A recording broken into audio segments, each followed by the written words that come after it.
Hai semuanya, podcast ini saya hosting di Firstory. Kalau kalian belum pernah dengar Firstory, ini adalah platform baru yang paling lengkap dan mudah untuk membuat, mendistribusi, dan mengelola podcast kamu.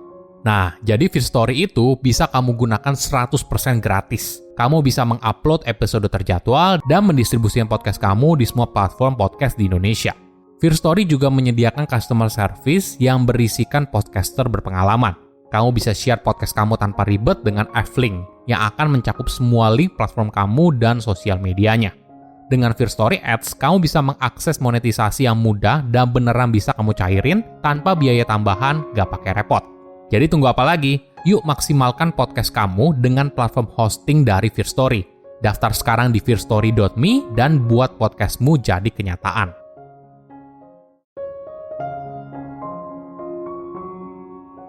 Menjalani hidup yang disiplin bukan artinya menjalani hidup yang menderita. Melainkan, hidup dengan disiplin diri adalah kesempatan untuk mengembangkan potensi diri yang sepenuhnya. Halo semuanya, nama saya Michael. Selamat datang di channel saya, Si Kutu Buku. Kali ini saya akan bahas buku Discipline is Destiny karya Ryan Holiday. Buku ini membahas kekuatan dari disiplin diri untuk mencapai masa depan yang kita inginkan. Untuk menguasai sesuatu, di awal seorang harus bisa menguasai dirinya dulu. Perasaannya, pikirannya, dan perbuatannya. Presiden Amerika Serikat ke-24 Eisenhower pernah berkata, kebebasan adalah kesempatan bagi seseorang untuk mempraktekkan disiplin diri. Tanpa batasan dan kendali diri, kita tidak hanya bisa gagal untuk mencapai potensi diri sepenuhnya dan menghancurkan apa yang sudah kita capai saat ini, tapi juga bisa membawa kita pada penderitaan dan rasa malu. Di era sekarang, ide disiplin dan kendali diri menjadi semakin relevan, karena boleh dibilang kita hidup dalam dunia yang berkelimpahan. Jauh lebih berkecukupan dibandingkan nenek moyang kita di zaman purba atau bahkan puluhan tahun yang lalu. Sebelum kita mulai, saya mau mengucapkan terima kasih buat partner aluminium, Vanaul dan Merika yang sudah memberikan 10 es krim strawberry. Terima kasih juga buat dukungan kalian yang sudah memberikan puluhan es krim strawberry. Buat kalian yang mau dukung Si Kutu Buku, bisa kirim es krim strawberry mulai dari 9.900 saja. Info lengkap ada di kolom komentar ya. Saya merangkumnya menjadi 3 hal penting dari buku ini. Pertama, kenapa perlu belajar disiplin diri? Jauh sebelum Hercules menjadi seorang pahlawan besar dalam mitologi Yunani, suatu hari dia sedang bepergian di bukit Yunani di mana ada sebuah persimpangan. Di jalan yang satu ada seorang dewi yang sangat cantik dan menjanjikan hidup penuh kemewahan. Hercules akan menerima apapun yang dia inginkan dan tidak akan mengalami ketakutan, rasa sakit, atau ketidakbahagiaan. Sedangkan di jalan yang lain, dewi kedua mengajukan penawaran yang kurang menarik. Dia juga menjanjikan Hercules hadiah, tapi hanya sesuatu yang harus dia dapatkan sendiri. Perjalanan ini akan panjang, penuh kerja keras, tekad yang bulat, dan penuh pengorbanan. Tapi jalan ini akan membentuk dirinya menjadi seseorang yang seharusnya. Legenda ini menggambarkan dilema yang kita hadapi sehari-hari. Rute antara pilihan yang baik dan pilihan yang buruk. Pilihan yang mudah seringkali hanya nikmat sesaat, tapi membawa petaka di kemudian hari. Versus pilihan yang sulit, tapi memberikan masa depan yang jauh lebih indah. Setiap harinya, kita akan memilih kenikmatan jangka pendek atau kenikmatan jangka panjang. Memilih untuk tidur lagi atau pergi olahraga. Makan gorengan atau makan buah. Pilihan ini yang akan membentuk masa depan seperti apa yang kita buat. Bagaimana dengan Hercules? Seperti dalam legenda, Hercules memilih jalan yang sulit tapi memuaskan di akhir. Nah, sekarang pilihan ada di tangan kamu. Di era sekarang, kamu mungkin saja bisa melakukan apapun dan mengakses apapun dalam waktu singkat. Lapar, bisa pesan ojek online. Mau tahu sesuatu, tinggal buka internet. Tapi dengan begitu banyak kebebasan, banyak orang masih merasa tidak bahagia. Apa yang salah? Mantan Presiden Amerika Serikat Eisenhower pernah berkata, kalau kebebasan merupakan kesempatan untuk disiplin diri, dan ini adalah kunci. Apabila kita tidak punya disiplin diri, maka semua hal yang seharusnya bisa membuat kita bebas seperti teknologi, privilege, atau kesuksesan, malah membuat kita tidak punya arah dan tujuan. Dengan kata lain, akses tanpa kendali diri akan membawa kita pada ketidakseimbangan dan kekacauan. Mungkin bagi sebagian orang, hidup dengan disiplin diri itu seperti hidup yang menderita. Karena kamu harus bekerja keras, membangun kebiasaan baik, menahan godaan, dan sebagainya. Padahal, sebaliknya, disiplin diri justru bisa membuka peluang. Contohnya adalah seorang Eisenhower yang awalnya berkarir di militer, lalu menjadi panglima tertinggi pasukan sekutu dalam Perang Dunia Kedua. Kemudian menjabat sebagai Presiden Amerika Serikat.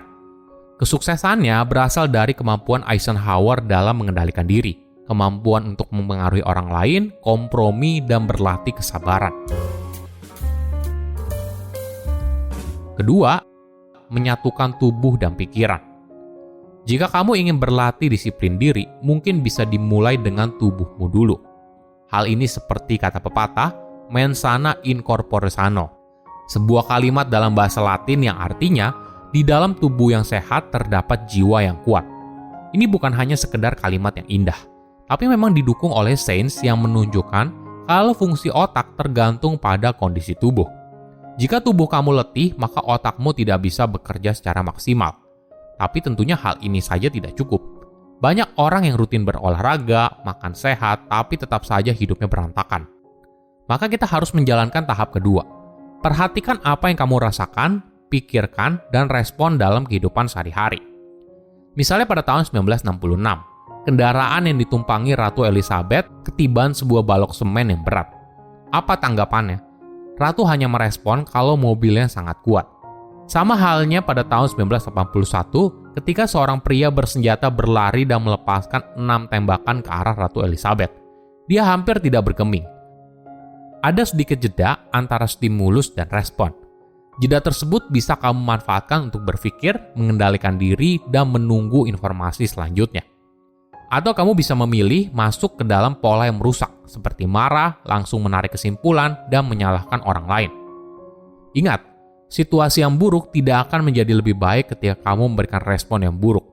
Yang terjadi malah situasi itu memburuk. Jadi, cobalah latih dirimu untuk bersabar pada momen kecil itu sebelum memberikan respon.